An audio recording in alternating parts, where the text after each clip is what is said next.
President Trump said Saturday he will move, without delay, to fill the seat left vacant by the death of Justice Ruth Bader Ginsburg, joining with Senate GOP leaders in committing to what is likely to be one of the most intense confirmation battles in history.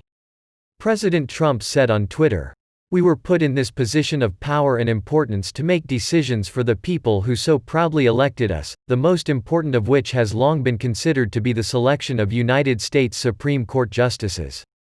We have this obligation, without delay. Whether the Senate GOP conference will be able to hold its ranks, though, is another question." Justice Ginsburg made a deathbed declaration that she wanted the seat filled by whoever wins the presidential election. Senate Majority Leader Mitch McConnell said just hours after Justice Ginsburg's death that he would push ahead with whomever President Trump names. In a letter to colleagues, he urged them to keep your powder dry and not lock themselves into a position opposing any vote this year.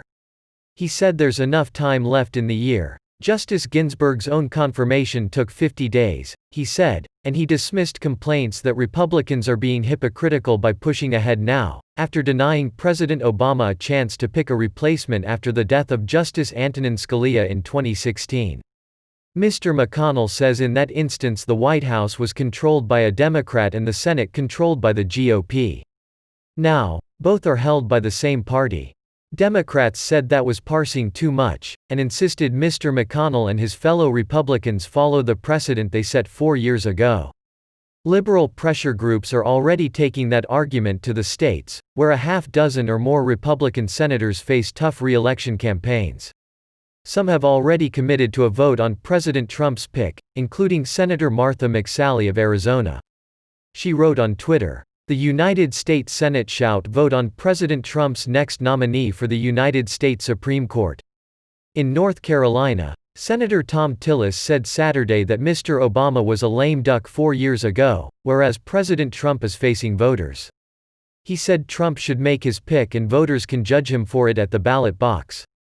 Mr. Tillis said in a statement, "There is a clear choice on the future of the Supreme Court between the well-qualified and conservative jurist President Trump will nominate and I will support, and the liberal activist Joe Biden will nominate and Cal Cunningham will support, who will legislate radical, left-wing policies from the bench."